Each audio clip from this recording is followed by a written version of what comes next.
Ya Rasulullah, tunjukkanlah aku kepada suatu amalan yang jika aku mengerjakannya Allah akan mencintaiku dan orang-orang juga akan mencintaiku. Faqala, jadi pertanyaan jelas, amal apa yang membuat Allah mencintai saya dan amal apa yang membuat orang-orang akan cinta kepada saya? Maka Rasulullah SAW menjawab, izhad fid dunya yuhibbakallah. Zuhudlah engkau terhadap dunia, niscaya Allah akan mencintaimu. Wazhad fi ma indan nas yuhibbakan nas. Dan zuhudlah engkau kepada harta yang dimiliki orang-orang, jangan kau tamak terhadap harta orang, jangan kau inginkan harta orang, niscaya orang akan mencintaimu. Niscaya orang-orang akan mencintaimu. Saya ulangi, Rasulullah SAW bersabda, izhad fid dunya yuhibbakallah. Zuhudlah terhadap dunia, niscaya Allah akan mencintaimu. Wazhad fi ma indan nas. Zuhudlah, yaitu jangan kau tertarik kepada harta-harta milik orang, niscaya orang-orang akan mencintaimu. Jadi di sini Rasulullah SAW mengajarkan salah satu cara agar engkau meraih kecintaan Allah Subhanahu Wa Taala adalah dengan zuhud kepada dunia. Nah, apa makna zuhud?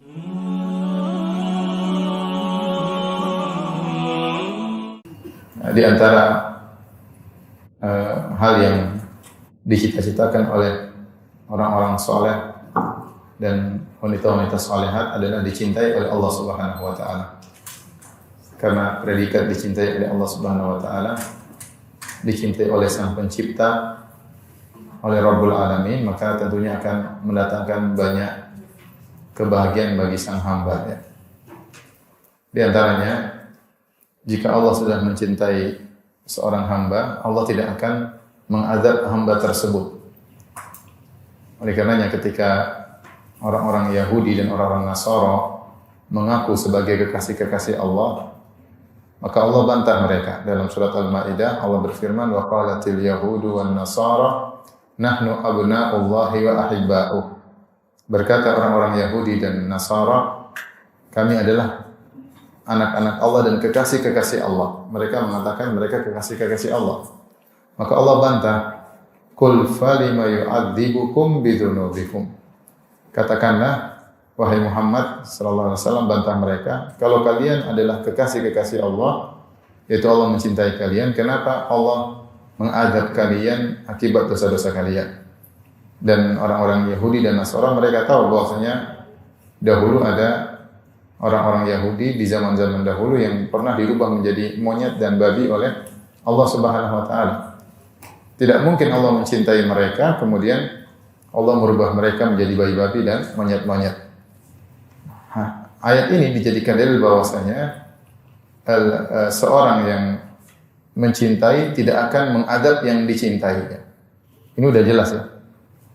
Allah nggak mungkin mengadab orang yang Allah cintai. Dalam kehidupan kita sehari-hari pun demikian. Kalau ada seorang lelaki benar-benar sayang kepada istrinya, tentu dia tidak berusaha menyakiti hati istrinya. Ya, karena dia sayang sama istrinya. Demikian juga seorang istri kepada suaminya, jika dia sayang kepada suaminya, dia ingin tidak menyakiti hati suaminya. Walillahil masalul a'la, bagi Allah perumpamaan yang lebih tinggi. Dalam ayat ini dijadikan dalil oleh para ulama bahwasanya kalau Allah sudah mencintai seorang hamba, Allah tidak akan mengadabnya. Benar, Allah akan menggemblengnya, Allah akan mengujinya, Allah akan meningkatkan level keimanannya, tapi Allah tidak akan mengadabnya. Dan itulah yang kita harapkan di akhirat kelak, bahwasanya Allah Subhanahu Wa Taala tidak mengadab kita, tapi masukkan kita dalam surga Allah Subhanahu Wa Taala. Karenanya kalau seorang sudah dicintai oleh Allah Subhanahu Wa Taala, maka Allah tidak akan mengadabnya. Demikian juga kalau seorang sudah dicintai oleh Allah Subhanahu Wa Taala, Allah akan membimbingnya sehingga Allah akan menjaga pendengarannya, jaga penglihatannya, jaga ucapannya, langkah-langkahnya dijaga oleh Allah Subhanahu Wa Taala. Berdasarkan hadis qudsi, kata Allah Subhanahu Wa Taala, "Wala yazalu 'abdi yataqarrabu ilayya bin nawafil hatta uhibbahu." Senantiasa hambaku mendekatkan dirinya kepadaku dengan perkara-perkara sunnah sampai aku mencintainya. Fa idza ahbabtuhu, jika aku sudah mencintai seorang hamba, kuntu sam'ahu alladhi yasma'u bihi, aku menjadi pendengarannya, wa basarul la yubsiru bihi, aku menjadi penglihatannya, aku menjadi tangannya, aku menjadi kakinya, aku menjadi lisannya, aku menjadi hatinya. Kata para ulama, maksudnya Allah membimbing dia. Tidaklah dia berkata-kata kecuali yang baik, bahkan dia mengontrol pikirannya, dia tidak berpikir yang macam-macam, dibimbing oleh Allah Subhanahu wa taala. Dia tidak melangkahkan kakinya ke tempat yang tidak benar, dia tidak melihat yang buruk-buruk, dia tidak mendengar yang haram-haram, dia senantiasa dibimbing oleh Allah Subhanahu wa taala. Bukan maksudnya hamba ini menjadi hamba yang maksum, tidak mungkin bersalah, bukan, tetapi Allah senantiasa membimbingnya. Kalau dia bersalah, dia selalu bertobat kepada Allah Subhanahu wa taala. Ini adalah dua keutamaan jika seorang sudah dicintai oleh Allah Subhanahu wa taala. Hamba itu pun ketika dia dicintai oleh Allah, dia akan merasa dekat dengan Allah. Dia merasa tentram kemana-mana, dimanapun dia berada, dia merasa ada Allah bersama dia. Perasaan itu Allah berikan kepadanya. Kenapa? Karena Allah memperhatikan dia. Sehingga kemana-mana pun dia merasa tentram. Ya. Ini dan apapun yang permasalahan dia hadapi, dia bisa hadapi dengan tenang. Karena ada Allah yang bersamanya, ada Allah yang menolongnya. Karenanya predikat dicintai oleh Allah sangat diimpikan oleh para sahabat. Ketika terjadi perang Khaybar, tahun 8 Hijriah, maka Rasulullah SAW berangkat dari kota Madinah menuju Khaybar. Rasulullah SAW bawa banyak pasukan. Ada satu hari di mana Rasulullah SAW memberikan bendera peperangan kepada Abu Bakar radhiyallahu anhu. Lantas Abu Bakar berperang, namun tidak berhasil menaklukkan satu benteng pun di kota Khaybar. Di kota Khaybar ada 9 benteng. Berhari-hari para sahabat kalah. Tidak berhasil. Sampai satu hari Rasulullah SAW bersabda, di malam hari Rasulullah SAW berkata, la u'tiyanna ar-rayata ghadan rajulan yuhibbullaha wa rasulahu wa yuhibbuhullahu wa rasuluh. Yaftahullahu ala yadayhi. Kata Nabi SAW, besok aku akan berikan bendera peperangan kepada seorang lelaki yang dia mencintai Allah dan Rasulnya, dan Allah dan Rasulnya juga mencintainya. Dan Allah akan memenangkan peperangan melalui tangannya. Maka malam hari itu orang-orang berbincang-bincang, berbicara siapa yang akan mendapatkan bendera tersebut. Kulluhum yarju an yu'taha. Setiap sahabat ingin dia yang mendapatkan bendera tersebut. Kenapa? Karena siapa yang mendapat bendera tersebut mendapat predikat dicintai oleh Allah dan Rasulnya. Ini yang mereka harapkan. Sampai-sampai sebagian sahabat mengatakan, saya tidak pernah seumur hidup berangan-angan untuk menjadi pemimpin kecuali hari tersebut. Mereka tidak mau jadi pemimpin, takut. Ya. Kecuali hari tersebut mereka berangan-angan untuk jadi pemimpin karena akan mendapatkan predikat dicintai oleh Allah dan Rasulnya. Ternyata keesokan harinya yang dikasih bendera tersebut adalah Ali bin Abi Thalib radhiyallahu taala anhu. Ini ibu dirahmati Allah Subhanahu wa taala, predikat yang mulia agar seorang berusaha dicintai oleh Allah Subhanahu wa taala. Tentunya kalau kita melihat sifat-sifat orang dicintai oleh Allah memang berat-berat ya. Berat-berat. Mau dicintai oleh Allah memang berat ya. Bahkan kalau kita lihat orang-orang yang dicintai oleh Allah adalah orang-orang yang berjuang, benar-benar berjuang dengan perjuangan yang berat. Saya sudah sering sampaikan, justru orang-orang yang dicintai oleh Allah itu diuji pada perkara-perkara yang mereka cintai. Seperti Ibrahim alaihissalam diberi gelar Khalilur Rahman, kekasih Allah.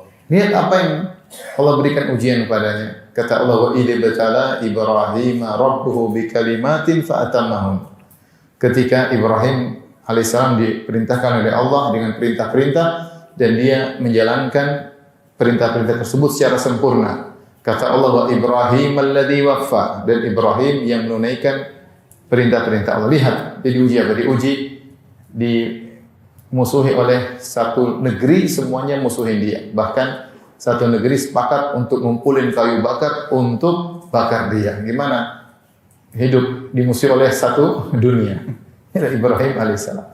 Dia dimusuhi oleh bapaknya, orang yang sangat dia cintai, yang dia dakwahi dengan penuh kelembutan, dia datangi sampai diusir, diancam oleh bapaknya. La illam tantahi la arjumannak. Kalau kau tidak berhenti nasihati aku akan rajam engkau wahai Ibrahim. Kemudian dia harus diusir dari negerinya, terusir dari kampung halamannya tempat dia dilahirkan, tempat dia tumbuh berkembang, situlah keluarganya, dia harus pergi dari kota Irak, kota Babil di Irak, dia harus pergi meninggalkan kampung halamannya. Kemudian setelah itu dia menikah dengan Sarah dan puluhan tahun tidak punya anak, diuji dengan tidak punya anak, dan ini ujian tersendiri. Setelah puluhan tahun, ketika umurnya 80 tahun, alaihissalam, dia punya anak namanya Ismail. Begitu punya anak, diuji lagi, dia harus bawa anaknya dipisah, taruh ke Mekah bersama istri yang dia cintai, siapa? Hajar. Ujian pada perkara yang dia cintai. Setelah itu Ismail sudah besar, Allah perintah untuk menyembelih siapa? Ismail. Ya. Jadi, namun begitulah, dialah kekasih Allah, dicintai oleh Allah Subhanahu wa taala. Lihatlah Nabi Muhammad SAW yang juga diberi gelar dengan Khalilur Rahman. Dua nabi yang diberi gelar dengan kekasih Allah cuma dua, yaitu Ibrahim sama Nabi Muhammad SAW. Rasulullah SAW berkata, Allah berfirman tentang Ibrahim, "Wattakhadallahu Ibrahim khalila." Allah menjadikan Ibrahim sebagai kasihnya. Dan dalam hadis kata Nabi SAW, "Innallaha attakhadani khalilan kama attakhadha Ibrahim khalila." Sungguhnya Allah menjadikan aku kekasihnya sebagaimana Allah menjadikan Ibrahim sebagai kekasih. Lihat, renungkan ujian Nabi Muhammad SAW. Lahir dalam kondisi yatim. Ayahnya sudah enggak ada. Berumur 6 tahun, ibunya juga meninggal. Dan meninggal ketika di Abwa antara Mekah dan Madinah. Bukan di kota bapaknya dan juga bukan di kota ibunya. Di tengah-tengah sedang safar, dia melihat ibunya sakit dan meninggal. Umur anak seumur 6 tahun itu sangat berat. Ya. Kemudian dia tinggal sama kakeknya yang sangat sayang sama dia. Kemudian kakeknya juga meninggal. Kemudian dia tinggal bersama paman yang sangat dicintai, Abu Talib.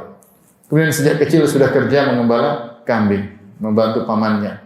Kemudian ketika dia menikah dengan Khadijah, ya, kemudian jadilah Khadijah istri yang paling dia cintai. Pada sebelum berhijrah sekitar tahun 10 kenabian, istrinya pun meninggal. Diuji pada orang yang sangat dia cintai, apa? Khadijah. Kemudian pamannya Abu Talib yang juga sangat dia cintai, yang selalu bela dia dalam dakwah, juga meninggal di tahun yang sama. Sehingga para ulama menamakan tahun tersebut dengan Amul Huzni, yaitu tahun kesedihan. Lihatlah bagaimana Nabi Muhammad SAW dimusuhi oleh kerabatnya. Orang Quraisy semua itu kerabat Nabi Muhammad SAW. Semua Quraisy kerabat. Ini menyedihkan. Dimusuhi oleh kaumnya sendiri. Pamannya Abu Lahab musuhi dia. Nabi Muhammad SAW punya anak 7, 6 semuanya meninggal. Ini bukan godaan, bukan apa ujian yang ringan. Siapa yang tidak sayang sama anaknya? 6 anaknya semua meninggal. Mulai Qasim, Abdullah, Zainab, Ruqayyah, Ummu Kulthum, kemudian terakhir Ibrahim. Adapun Fatimah meninggal setelah wafatnya Rasulullah SAW. Diuji dengan diusir dari kampung halamannya. Dia harus meninggalkan kota Mekah. Sambil penuh kesedihan dia berkata, "Innaki la khairu ardillah wa ahabbu ardillah ila Allah." Wahai Mekah, engkau adalah kota yang terbaik dan kota yang paling dicintai oleh Allah. Laula anna qaumaki akhrajuni ma kharajtu minki. Kalau bukan kaum mengusirku, aku tidak bakalan pergi. Jadi Rasulullah SAW meninggalkan kota Mekah dengan penuh apa? Kesedihan. Dengan penuh kesedihan, ya. Kemudian dituduh. Intinya, kalau kita perhatikan Rasulullah SAW diuji pada perkara-perkara yang dia cintai. Dan demikianlah kekasih-kekasih Allah. Lihatlah Nabi Nuh, istrinya kafir, anaknya kafir. Ya, Ibrahim tadi bapaknya juga kafir. Ya. Jadi, untuk meraih kecintaan Allah memang tidak mudah. Oleh karenanya Allah menyebutkan beberapa sifat-sifat yang agar menjadikan seorang dicintai Allah. Contohnya, wallahu yuhibbus sabirin. Allah mencintai orang-orang yang sabar. Orang kita susah sabar. Sedikit-sedikit apa? Marah. Sedikit-sedikit ngomel. Ya. Sedikit sabar, sedikit-sedikit ngomel. Ya, betul. Sedikit sabar, sedikit-sedikit ngomel. Kita kebanyakan seperti itu. Gimana mau dicintai oleh Allah sementara kita tidak sabar? Innallaha yuhibbul muttaqin. Allah mencintai orang yang bertakwa, sementara kita kurang bertakwa. Kita mau nonton apa yang mau kita nonton, kita mau dengar apa yang mau kita dengar. Oleh karenanya hidup ini cuma sebentar, kita berusaha untuk meraih kecintaan Allah Subhanahu wa taala kepada kita. Jika seorang dicintai oleh Allah, dia akan merasakan dampaknya. Dia merasa tentram, dia merasa bahagia. Apapun ujian berat yang dia hadapi, dia yakin di belakang dia ada siapa? Allah Subhanahu wa taala. Bahwasanya ada Allah yang akan mengurusi urusannya. Ada tempat dia bersandar, ada tempat dia menyerahkan urusannya. Dan dia tahu yang mengurus dia itu adalah zat yang sayang sama dia, lebih daripada ibunya kepadanya. Dia akan merasakan dampak tersebut. Nah, di antara hal yang menjadikan seorang dicintai oleh Allah Subhanahu wa taala juga perkara yang tidak menyenangkan, yaitu zuhud. Zuhud kepada dunia. Saya bacakan sebuah hadis yang diriwayatkan oleh Ibnu Majah dan dinilai hasan oleh Al-Iraqi dan juga dinilai hasan oleh Al-Albani rahimahumullahu jami'an. An Sahal bin Sa'ad As-Sa'idi, dari Sahal bin Sa'ad As-Sa'idi radhiyallahu anhu qala, dia berkata, ja'a rajulun ila Nabi sallallahu alaihi wasallam. Ada seorang datang menemui Nabi sallallahu alaihi wasallam, faqala, dia berkata, ya Rasulullah, wahai Rasulullah, dullani ala amalin idza amiltuhu ahabbani Allah wa ahabbani an-nas. Ya Rasulullah, tunjukkanlah aku kepada suatu amalan yang jika aku mengerjakannya Allah akan mencintaiku dan orang-orang juga akan mencintaiku. Faqala, jadi pertanyaan jelas, amal apa yang membuat Allah mencintai saya dan amal apa yang membuat orang-orang akan cinta kepada saya? Maka Rasulullah SAW menjawab, izhad fid dunya yuhibbakallah. Zuhudlah engkau terhadap dunia, niscaya Allah akan mencintaimu. Wazhad fi ma indan nas yuhibbakan nas. Dan zuhudlah engkau kepada harta yang dimiliki orang-orang, jangan kau tamak terhadap harta orang, jangan kau inginkan harta orang, niscaya orang akan mencintaimu. Niscaya orang-orang akan mencintaimu. Saya ulangi, Rasulullah SAW bersabda, izhad fid dunya yuhibbakallah. Zuhudlah terhadap dunia, niscaya Allah akan mencintaimu. Wazhad fi ma indan nas. Zuhudlah, yaitu jangan kau tertarik kepada harta-harta milik orang, niscaya orang-orang akan mencintaimu. Jadi di sini Rasulullah sallallahu alaihi wasallam mengajarkan salah satu cara agar engkau meraih kecintaan Allah Subhanahu wa taala adalah dengan zuhud kepada dunia. Nah, apa makna zuhud? Ini yang mau kita bahas. Apa makna zuhud terhadap dunia? Apakah zuhud harus memakai baju yang jelek? Apakah zuhud harus memakai mobil yang peot ya? Apakah zuhud harus tinggal di rumah gubuk ya? Kalau itu lebih berat lagi kalau harus begitu.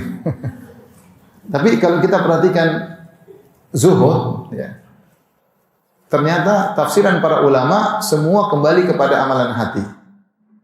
Adapun amalan badan itu adalah dampak atau hal-hal yang memotivasi zuhud. Tapi zuhud sendiri pada hakikatnya adalah amalan hati. Yaitu hatimu tidak condong kepada dunia. Hatimu tidak condong kepada dunia. Saya akan sebutkan beberapa tafsiran para ulama tentang zuhud. Di antara makna zuhud disebut oleh para ulama, yang pertama adalah engkau menjadikan dunia di tanganmu bukan di hatimu. Ini yang sering kita dengar. Zuhud itu dunia di tanganmu bukan di hatimu. Bukti bahwasanya dunia di tangan bukan di hatimu ketika harus kau keluarkan dunia, kau tidak sakit hati. Kalau kau harus menyumbangkan, kau merasa biasa aja. Karena dunia bukan di hatimu. Jika tiba-tiba ada musibah, ada suatu daganganmu kurang atau ada mobilmu rusak atau bukan sakit hati, tenang. Hati kita tidak dunia di hati kita, tapi cuma di tangan. Itu menunjukkan kecintaanmu kepada dunia sedikit, meskipun engkau adalah orang yang kaya raya. Makanya Allah maksudnya ada orang-orang solehin yang kaya-kaya, namun mereka zuhud. Contohnya Nabi Daud, Nabi Sulaiman. Apalagi kurang kayanya Nabi Daud, Nabi Sulaiman, mereka berdua adalah raja. Nabi sekaligus apa? Raja. Tapi mereka zuhud. Dengan kekayaan yang mereka miliki, mereka bisa zuhud. Demikian juga para sahabat. Antara para sahabat ada yang kaya-kaya. Contohnya Abdurrahman bin Auf. Contohnya Abu Bakar, saudagar kaya raya.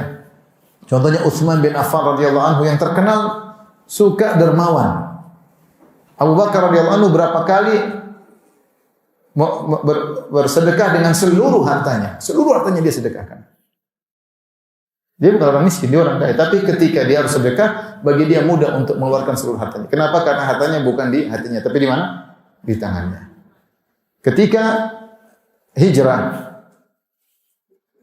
Rasulullah SAW berangkat dari Mekah menuju Madinah yang menemani Abu Bakar, dan Abu Bakar menginfakkan seluruh hartanya. Ya, sampai dia tidak sisakan harta buat anak istrinya kecuali secukupnya. Sampai bapaknya itu masih kafir bertanya, "Gimana Abu Bakar pergi tidak meninggalkan bagi kalian harta sama sekali?" Maka putrinya Asma binti Abu Bakar berkata, "Kakekku ada kok."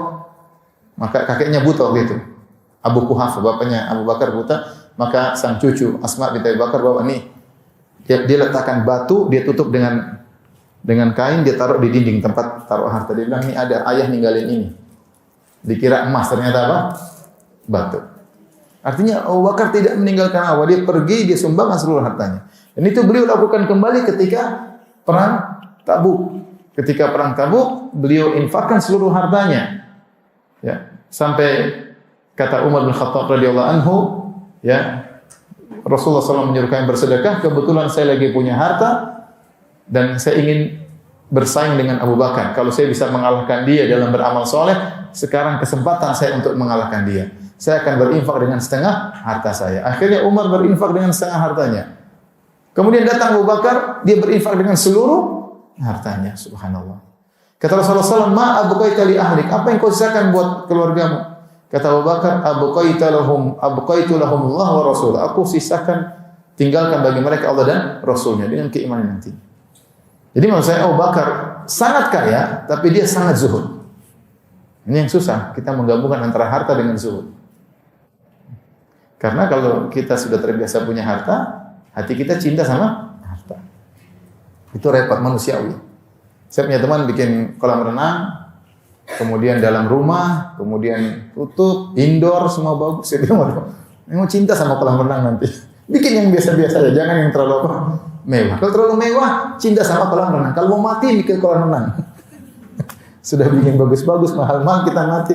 Enggak kita sadar, karena cintaan pada dunia masuk secara bertahap. Tiba-tiba kita sudah cinta sama dunia. Baik. Jadi, ini di antara tafsiran pertama.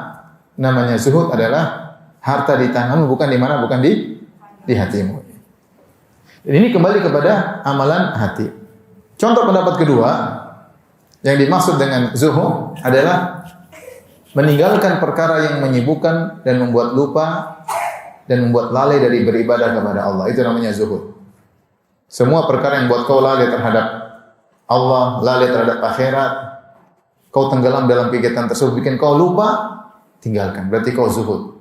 Kau mendahulukan akhirat daripada dunia. Benar, dunia ini menyenangkan, main-main menyenangkan, ketemu sana, jalan-jalan. Tapi saya lalai dengan cara seperti ini. Bukannya kita nggak boleh jalan-jalan, boleh. Tetapi sesekali, bukan terus-terusan. Kita ada refreshing, boleh dalam Islam refreshing. Ya. Walakin sa'ah wa sa'ah. Ya. Tapi sekali-sekali kata Rasulullah SAW, ada waktunya kita refreshing. Tapi kalau seorang terlalu sering refreshing, terlalu sering jalan-jalan, terlalu sering menunjukkan dia lalai dari akhirat. Berarti dia cinta sama dunia, lupa dengan akhirat. Padahal namanya zuhud itu artinya apa? Memandang rendah terhadap dunia. Memandang rendah. Zuhud itu memandang rendah. Zuhud artinya memandang rendah. Fi dunia berarti memandang rendah dunia. Nah kalau orang selalu sibuk urusan dunia, lupa baca Quran, berarti dia enggak zuhud. Berarti dunia masuk dalam hatinya. Buktinya dia gandrung terhadap perkara tersebut.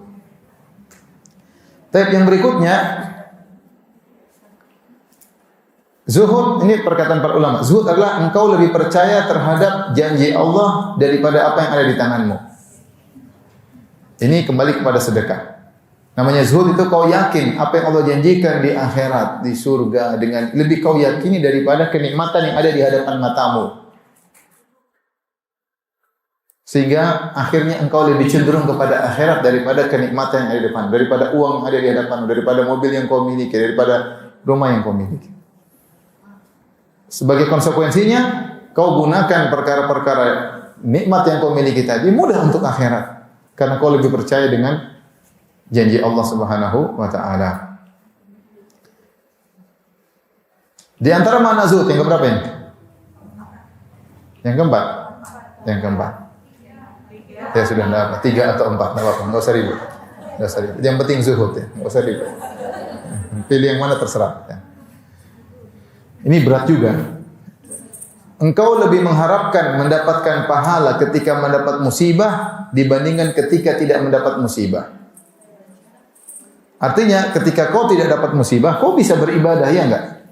Bisa baca Quran, bisa umrah. Tapi kalau kau dapat musibah, pahala biasanya lebih besar. Dengan sabar dalam menghadapi apa? Musibah. Dan kau bisa mengontrol hati, mengatur hatimu sehingga ketika kau dapat musibah, kau merasa ini lebih besar pahalanya daripada kalau saya tidak dapat musibah. Tapi itu susah ya. Engkau merasa ketika kau dapat musibah, ini pahala saya lebih besar daripada kalau saya tidak dapat apa? Musibah. Ya. Ini namanya zuhud. Karena musibah ini musibah dunia. Dunia diambil oleh Allah, kesenangan kita dihentikan oleh Allah. Namun karena kita zuhud sama dunia, kita bilang ini pasti pahalanya besar daripada seandainya saya tidak dikasih musibah. Bukan kita berharap dikasih musibah, enggak. Tapi ketika kita dapat musibah, kita bisa bersabar. Yang berikutnya, yang kelima, ini juga sulit, zuhud. Ini semua disebutkan oleh Ibnu Rajab Al-Hambali dalam kitabnya Jami' Ulum wal Hikam tentang makna-makna zuhud tersebut. Makna zuhud yang berikutnya, yang kelima atau yang keempat, ketika dipuji atau dicela, hati sama saja. Wah, ini susah lagi. Ketika dipuji atau dicela, hati sama saja. Mau dipuji atau dicela, enggak ada masalah. Yang penting kau di atas kebenaran. Orang 1000 orang puji kamu enggak ada masalah. 1000 orang cela kamu enggak ada masalah. Yang penting kamu di atas kebenaran. Karena kau tidak memandang dunia. Celaan dan pujian itu dunia. Celaan dan pujian itu dunia. Bagimu yang penting Allah ridha kepadamu. Bagimu yang penting kau menjalankan sunnah Nabi SAW. Mau semua orang satu dunia memuji kamu, enggak ada faedahnya kalau kau rendah di hadapan Allah. Mau satu dunia mencelamu, tidak ada mudaratnya kalau kau dicintai oleh Allah Subhanahu wa taala. Nah, ini perlu kita latihan, ini latih keikhlasan bahwasanya saya cari akhirat. Saya bukan mencari pujian karena pujian itu dunia. Siapa yang mencintai pujian berarti dia enggak zuhud sama dunia. Zuhud sama dunia itu meremehkan dunia. Dia di antara dunia adalah pujian dan cercaan. Itu apa? Dunia. Siapa yang hatinya selalu fokus kepada apa kata orang, pujiannya terhadap amal soleh kita enggak usah peduli. Kalau terhadap barang dagangannya enggak apa-apa, kita harus perbaiki barang dagangan karena kita jualan. Tapi kalau amal soleh, enggak peduli. Orang mau ngomong apa, yang penting saya benar sesuai dengan dalil, saya tidak peduli. Ini semua kalau kita perhatikan tentang definisi zuhud, semuanya ternyata kembali kepada amalan apa? Hati. Bukan masalah penampilan. Penampilan itu masalah kedua. Yang pertama adalah masalah hati, bahwasanya hati kita ini harusnya memandang rendah dunia, memandang rendah dunia dan fokus kepada akhirat. Dan di antara makna zuhud yang paling terbaik adalah makna yang disampaikan oleh Ibnu Taimiyah yang sering saya sampaikan kepada ibu-ibu, tarku ma la yanfa'u fil akhirah. Zuhud adalah meninggalkan segala perkara yang tidak ada faedahnya di akhirat. Semua perkara yang tidak ada faedahnya di akhirat kita tinggalkan. Itulah namanya zuhud. Perkara-perkara yang haram jelas kita tinggalkan. Perkara-perkara syubhat kita tinggalkan. Bahkan perkara-perkara yang boleh yang kita kerjakan boleh. Tapi kalau enggak ada faedahnya di akhirat kita tinggalkan juga. Itulah zuhud. Inilah makna yang mungkin mudah kita terapkan dalam kehidupan sehari-hari. Namanya kita zuhud sama dunia, berarti kita lebih condong kepada akhirat. Maka semua perkara dunia yang tidak ada manfaatnya di akhirat kita tinggalkan. Itulah zuhud. Nah, kenapa kalau kita zuhud kita dicintai oleh Allah Subhanahu wa taala? Ada dua hal. Hal pertama, karena kalau kita tidak zuhud kepada dunia, berarti kita cinta sama dunia. Kalau kita cinta sama dunia, hati ini terbatas penampungannya. Jika semakin diisi dengan cinta terhadap dunia, maka kecintaan terhadap akhirat semakin sedikit. Dia enggak bisa gabung dua-dua, enggak bisa. Makanya dikatakan dunia dan akhirat itu dzarratan. Apa maksudnya dzarratan? Maksudnya seorang wanita dan madunya, itu dunia dan akhirat, bertengkar melulu. Enggak mungkin gabung dua-dua. Ini istilah para ulama. Kalau kita mendahulukan dunia, pasti akhirat tersingkir. Kita mendahulukan akhirat, pasti dunia tersingkir. Enggak mungkin dua-duanya, mustahil. Makanya kita harus memanage hati kita, bahwasanya dunia hanya di tangan. Bahwasanya saya menjalankan dunia untuk akhirat saya. Jadi wajar jika seorang tidak zuhud kepada dunia, dia tidak dicintai oleh Allah karena untuk dicintai Allah nggak bisa karena akhirat dia tersingkirkan dengan kapasitas dunia yang besar. Ini sebab pertama. Sebab kedua, kalau orang zuhud kenapa dicintai oleh Allah? Karena sesuai dengan kaidah al-jaza min jinsil amal. Balasan sesuai dengan apa? Perbuatan. Balasan dari perbuatan. Setiap dia melakukan sesuatu, dia tanya dulu, Allah suka enggak ini? Ini ada manfaatnya di akhirat atau enggak? Selalu dia pikirkan Allah. Ya, sehingga dia banyak meninggalkan sesuatu karena Allah. Ketika dia meninggalkan sesuatu karena cinta kepada Allah, Allah akan cinta sama dia. Ketika dia meninggalkan sesuatu karena cinta kepada Allah, maka Allah akan cinta sama dia. Itulah rahasia kenapa kalau kita zuhud, Allah akan cinta kepada kita. Ya, Allah akan cinta kepada kita. Dari sini, ibu yang dirahmati Allah Subhanahu wa taala, kita mulai menerapkan dalam kehidupan kita sehari-hari. Apapun yang kita kerjakan, kita renungkan. Ya. Ini baik untuk akhirat saya atau tidak. Kalau baik kita kerjakan, kalau enggak baik, enggak usah. Enggak usah. Semuanya yang kita kerjakan. Ya. Kita cari nafkah. Tunggu, di balik saya cari nafkah ini buat apa? Perkaya diri saja atau ada perkara akhirat yang saya inginkan? Oh, ternyata saya ingin sedekah, saya ingin bantu dakwah, saya ingin berbakti sama orang tua, saya ingin sekolahkan anak saya menjadi orang yang baik. Semuanya karena perintah Allah. Tidak apa-apa. Yang penting kita semua karena apa? Karena Allah. Saya mau beli barang yang mahal-mahal. Mikir dulu, ini manfaatnya apa barang mahal-mahal? Mobil sampai harganya 4 miliar, 5 miliar. Buat apa? Pikir ya. Nah, kita jalani kehidupan kita. Sekarang saya pergi ke sana. Ketemu dengan kawan buat apa? Ada manfaat di akhirat enggak? Kalau ada, saya berangkat. Kita ngobrol sama kawan-kawan, ada manfaat di akhirat? Ada. Dengan ngobrol dengan teman-teman, kita masukkan kebahagiaan, menjalin tali kasih di antara sama saudara. Allah memerintahkan hal tersebut. Nah, berarti kita niatkan karena Allah. Kalau gitu lakukan. Kalau cuma ketawa ketiwi, buang-buang umur, enggak usah deh. Bukan dosa, enggak dosa. Bukan dosa ya. Saya bilang namanya zuhud mengkonsekuensikan kita meninggalkan sebagian perkara-perkara yang mubah, yang boleh. Tidak dosa kita melakukannya, namun karena tidak ada manfaatnya di akhirat, saya tidak melakukannya. Itulah namanya apa? Zuhud. Itu namanya zuhud. Jadi zuhud kalau wara' mengkonsekuensikan meninggalkan haram dan syubhat. Karena wara' artinya meninggalkan sesuatu yang memberi mudarat di akhirat. Itu namanya wara'. Al-wara' tarku ma qad yadurru fil akhirah. Meninggalkan perkara yang beri mudarat di akhirat, yang bisa mendatangkan azab. Apa yang kita tinggalkan? Yang haram dan yang syubhat. Zuhud di atas wara'. Zuhud tarku ma la yanfa'u fil akhirah. Meninggalkan perkara yang tidak bermanfaat di akhirat. Kenapa lebih tinggi daripada wara'? Karena zuhud mengkonsekuensikan meninggalkan sebagian perkara yang dibolehkan. Tidak. Mau jalan-jalan kemana-mana, coba jalan-jalan kemana? Oh, kemana? Ada manfaatnya di akhirat enggak? Kalau enggak. Apakah dosa kita enggak boleh jalan-jalan? Enggak dosa, boleh. Kalau niatmu cuma untuk menyenangkan anak-anak, buat mereka refreshing, buat mereka segar, oke, berarti kita niatnya akhirat. Tanya sama diri kita, niatnya apa ini? Kalau enggak ada nilai akhirat, enggak usah. Enggak usah.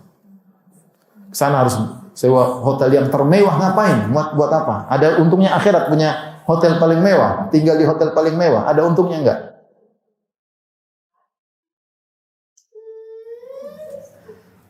Berat ya jadi orang zuhud ya, berat. Karena pahalanya besar, dicintai oleh Allah Subhanahu wa taala. Dari sini Ibu yang dirahmati Allah Subhanahu wa taala, kita akan membahas ya perkara-perkara yang membantu kita untuk bisa zuhud, perkara-perkara yang membantu kita untuk bisa zuhud. Jadi sebelum saya ingin ingatkan, zuhud itu perkara hati. Dan zuhud dituntut dari orang kaya maupun orang miskin. Karena hati bisa diisi oleh dunia, baik orang kaya maupun orang miskin. Terkadang ada orang kaya yang hatinya penuh dengan dunia. Terkadang ada orang kaya hatinya tidak penuh dengan dunia. Dia mudah bersedekah, dia mudah. Terkadang orang miskin hatinya kosong dari dunia. Terkadang orang miskin hatinya penuh dengan dunia, cuma dia enggak dapat dunianya. Pikirannya dunia apa? Melulu. Ada seperti itu. Bukan berarti orang yang bajunya kumuh berarti hatinya bersih, belum tentu. Dan sebaliknya bukan berarti ada orang yang penampilannya indah berarti dia hatinya penuh dengan dunia, belum tentu. Karena zuhud adalah perkara hati. Justru ketika Nabi SAW berbicara tentang masalah zuhud, bukan Rasulullah SAW bicara sama orang kaya saja. Kebanyakan sahabat Nabi miskin atau kaya? Miskin. Tapi Rasulullah SAW menyuruh mereka untuk zuhud, baik yang kaya maupun yang miskin. Maka pembahasan kita tentang zuhud bukan hanya untuk orang kaya. Orang yang enggak punya juga tetap mempertahankan kezuhadannya. Bahwasanya dia lebih cinta akhirat daripada dunia dan tidak melakukan apapun kecuali yang bermanfaat di akhirat. Baik, bagaimana membantu kita untuk zuhud? Yang pertama, agar kita zuhud, kita harus ngerti bahwasanya dunia ini ya sangat sebentar. Tidak dinamakan dunia dengan dunia kecuali karena dua makna. Dunia itu dari bahasa Arab diambil dari ad-dunya, dari dua makna. Makna dani dan dunu. Dunu artinya dekat, dani artinya rendah. Dunia demikian, dekat, cepat selesai dan nilainya rendah di hadapan Allah Subhanahu wa taala. Yang kita kumpulkan ini kalau dibandingkan dengan akhirat dia enggak ada apa-apanya ya. Makanya Rasulullah SAW bersabda, "Raka'atul fajri khairum minad dunya wa fiha." 2 rakaat yang dikerjakan sebelum subuh lebih baik daripada dunia dan seisinya. Ini kira kita yakin ya. Ini seindah-indahnya dunia yang kita lihat. Kemewahan. Ini kalah dengan ganjaran yang Allah berikan bagi orang yang salat 2 rakaat sebelum subuh. Makanya Rasulullah SAW mengatakan, "Lau kanatid dunya ta'dilu janaha ba'udah ma saqa minha kafiran syarbata ma." Atau kama qala Nabi sallallahu alaihi wasallam. Kata Rasulullah SAW, kalau dunia itu nilainya sama dengan sayap nyamuk, ya, Allah tidak akan berikan dunia kepada orang kafir meskipun hanya seteguk air. Tapi karena dunia itu hina, Allah kasih kepada orang kafir. Orang muslim dikasih, orang kafir juga dikasih. Kalau dunia itu bernilai, Allah tidak akan berikan kepada orang kafir. Maksud tadi itu demikian. Jadi dunia itu rendah, kita harus sadar akan hal tersebut agar kita dunia sebentar akan meninggalkan kita atau kita akan meninggalkan dunia tersebut. Di antaranya umur kita cuma sebentar. Umur kita sebagaimana sabda Nabi sallallahu alaihi wasallam, "Amaru ummati baina sittin wa sab'in wa aqallahum man yajuzu dzalik." Umur umatku antara 60 sampai 70, cuma sedikit yang melampaui hal tersebut. Kita hidup dunia, kita tidak bisa menikmatinya kecuali seumur kita. Apalagi kalau sudah di masa tua, banyak yang tidak bisa kita nikmati lagi. Tidak boleh makan ini, tidak bisa main olahraga lagi, tidak bisa lari-lari lagi, tidak bisa macam-macam. Kenapa? Kita sudah rapuh. Kita sudah, apa orang bilang, sudah peot ya. Sudah top, tua, ompong, peot. Udah. Semua apa lagi? Ya. Sudah waktunya.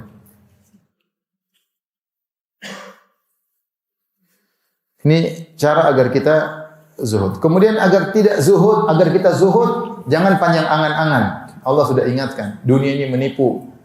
Wa mal hayatud dunya illa mata'ul ghurur. Sungguhnya dunia hanya kesenangan yang menipu. Makanya kita jangan panjang angan-angan dunia. Kata Allah, alhaakumut takatsur. Sungguhnya sikap berbanyak-banyak telah melalaikan kalian. Kita ini kadang sibuk dengan dunia bukan karena kekurangan, tapi karena berlomba-lomba. Orang-orang miskin yang mungkin sibuk dengan dunia karena kekurangan, mereka dapat uzur. Karena mereka enggak kerja, mereka enggak bisa makan. Adapun kita sudah punya, tapi kita berlebihan dalam dunia. Sehingga kita terus tidak pernah berhenti, tahu-tahu umur kita selesai. Ditanya berapa kali khatam Quran? Tidak ada. Setahun sekali belum tentu. Berapa kali sholat malam? Bisa dihitung dengan jari. Kalau lagi diomelin suami baru sholat malam.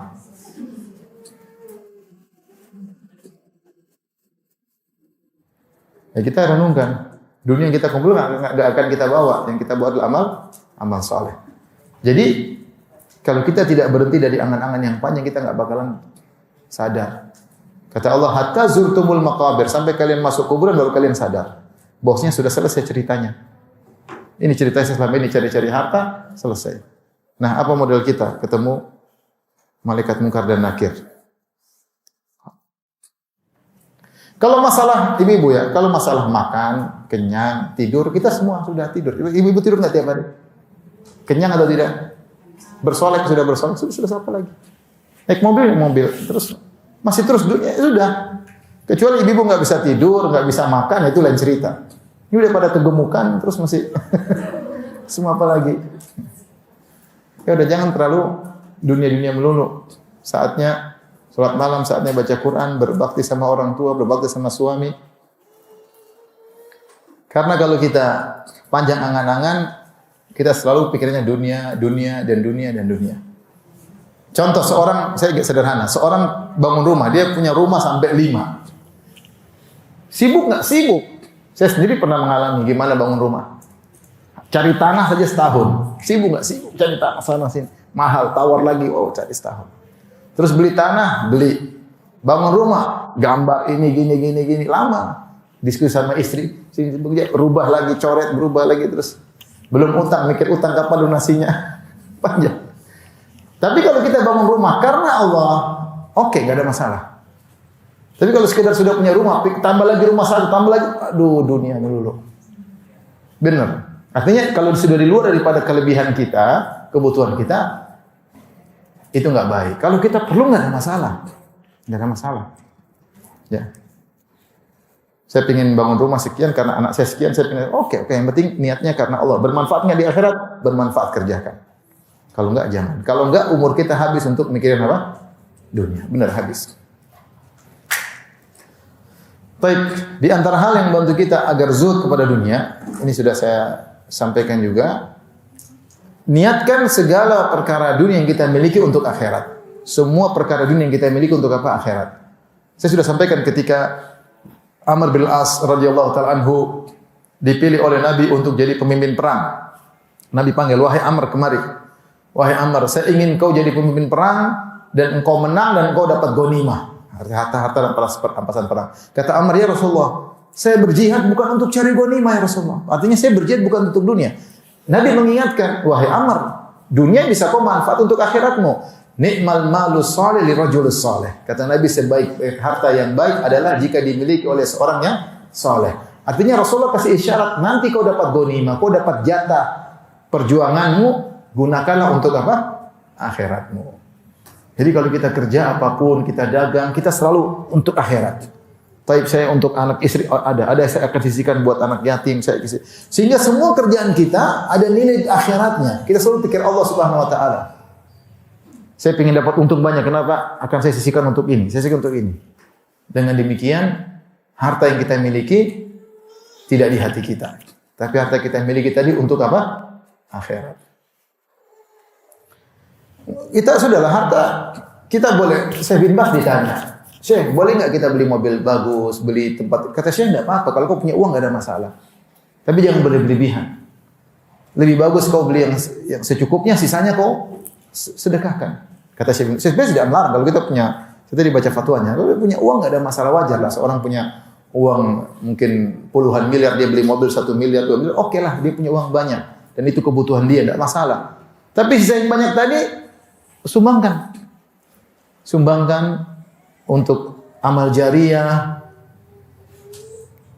Kita nggak tahu umur kita kapan dipanggil oleh Allah Subhanahu. Saya ada satu cerita yang saya sesali. Teman saya sebelum dia meninggal dia pernah datang sama saya, bilang, Ustaz, saya punya uang. Kalau Ustaz ada proyek, saya siap bantu miliar-miliar Ustaz.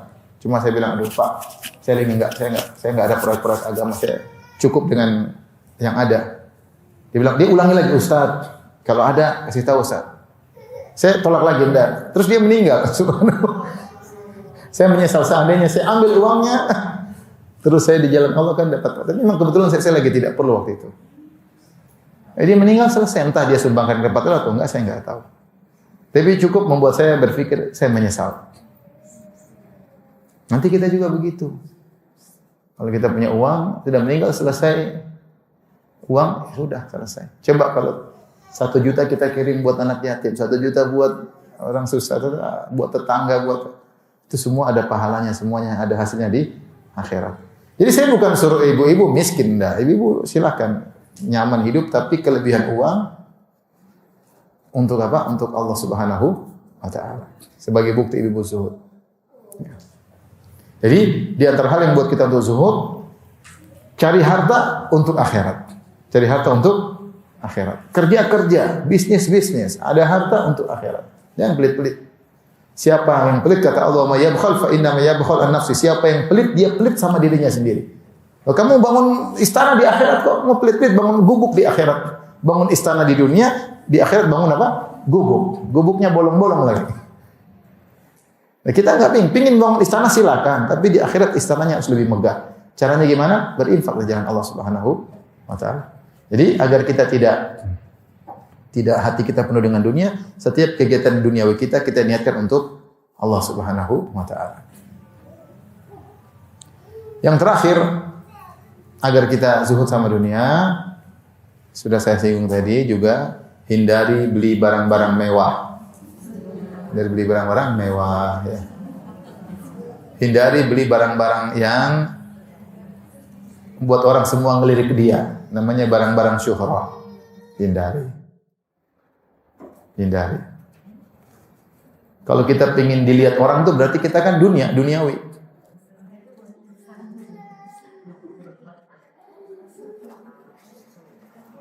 Berarti kita duniawi. Karena saya katakan manusia ketika memiliki barang yang mewah, mau tidak mau hatinya akan cenderung kepada barang mewah tersebut. Pasti. Nggak usah jauh-jauh, kalau saya punya iPhone yang baru saja saya pasti wah. Padahal dikasih orang. Tapi kalau beli sendiri kan, perjuangan beli sendiri kemudian manusiawi, kita nggak bisa pungkiri ada barang mewah, kita cinta barang tersebut.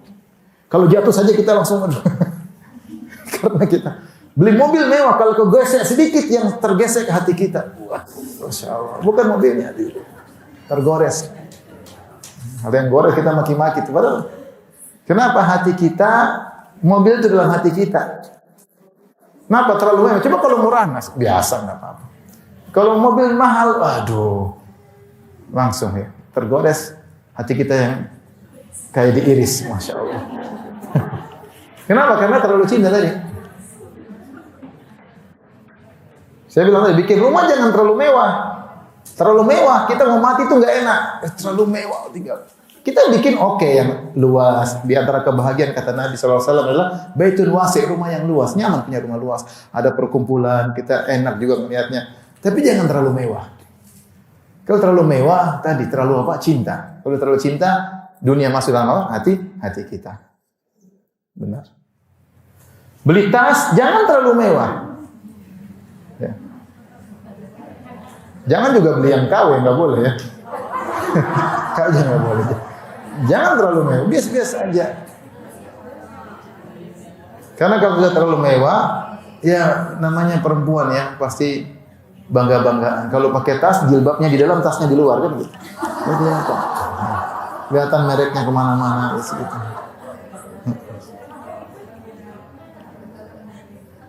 Ya begitulah. Ya. Terlalu cinta sama dunia.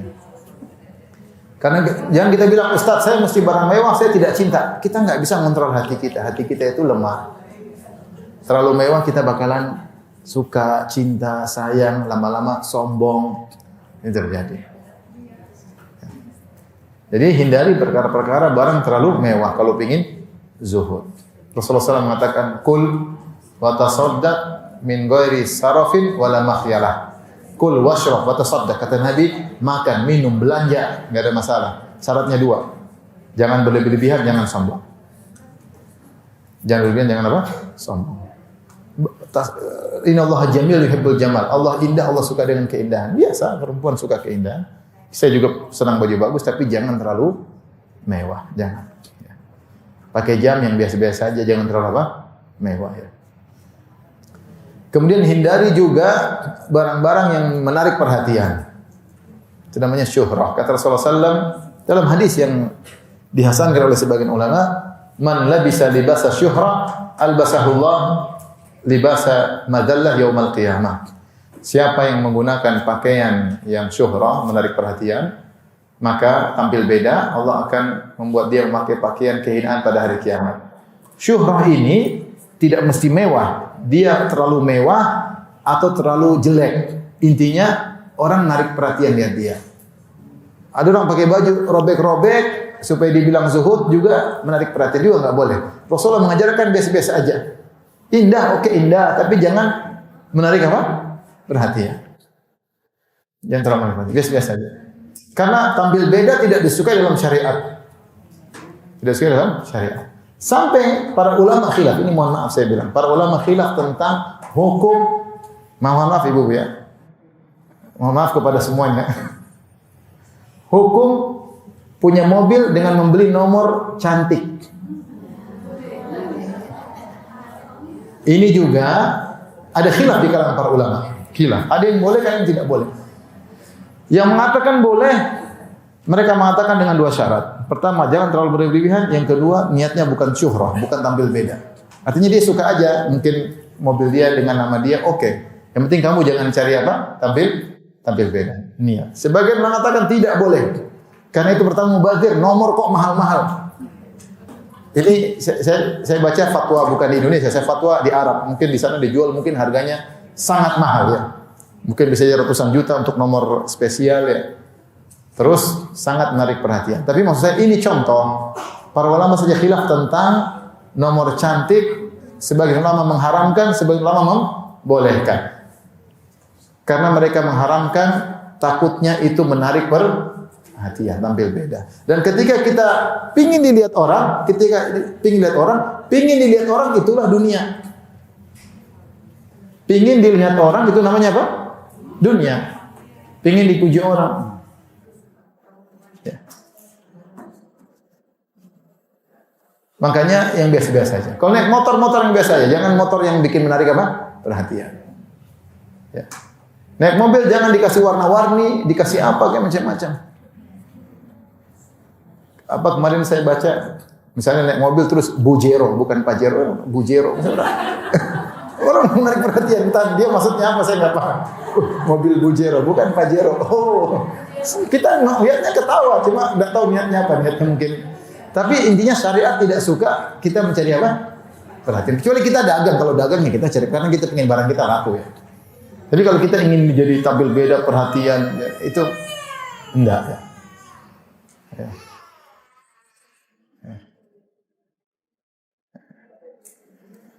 Ada, Anda lihat kemarin ada yang rubah lagi Pajero Sport diganti dengan apa dia bilang? Bukan. Pajero Sport dia ganti jadi Jare Sopo. Jare Sopo. Nah, orang Jawa pasti melihat. Ya. Saya nggak tahu, maksud saya terlepas itu boleh atau tidak boleh, hindarilah. Karena kita tidak melakukannya kecuali ingin dunia, ingin dilirik, ya enggak? Hidup nyaman pula. Di rumah Rasulullah mengatakan, "Innallaha yuhibbul 'abdat taqiyal ghaniyal khafi" dalam Sahih Muslim. Allah mencintai seorang hamba yang bertakwa di antaranya khafi, tidak ingin tampil. Tidak ingin apa? Tampil. Udah. Kalau kita ingin tampil, intinya kita ingin dunia. Dan kalau kita ingin pujian, ingin sanjungan, ingin komentar, berarti kita bukan zuhud. Paham? Kita bukan zuhud. Menurut saya, banyak orang ingin mendapatkan cinta Allah, tetapi seringkali lebih fokus mengejar cinta manusia dan kenikmatan dunia. Padahal, ketika seseorang mendapatkan cinta Allah, maka itulah keberuntungan terbesar yang bisa dimiliki seorang hamba. Salah satu jalan untuk meraih cinta Allah adalah dengan zuhud. Zuhud bukan berarti meninggalkan dunia atau hidup dalam kemiskinan, tetapi tidak menjadikan dunia sebagai tujuan utama hidup. Di zaman sekarang, banyak orang menilai keberhasilan dari harta, jabatan, popularitas, dan pengakuan manusia. Akibatnya, hati menjadi mudah gelisah ketika kehilangan sesuatu dari dunia dan terlalu bahagia ketika mendapatkannya. Padahal orang yang zuhud tetap bisa bekerja, berusaha, dan memiliki harta. Namun, hatinya tidak bergantung kepada semua itu. Ia lebih percaya kepada apa yang ada di sisi Allah daripada apa yang ada di tangannya. Menurut saya, salah satu tanda zuhud adalah ketika seseorang tidak menjadikan dunia sebagai sumber kebahagiaan utama. Ia menggunakan dunia sebagai sarana menuju akhirat, bukan menjadikan dunia sebagai tujuan hidupnya. Dari sini terlihat bahwa zuhud bukan membuat seseorang kehilangan dunia, tetapi justru membuat hatinya lebih tenang dan lebih dekat kepada Allah. Karena semakin kecil ketergantungan kepada dunia, semakin besar peluang seseorang untuk meraih cinta Allah. Barakallahu fikum.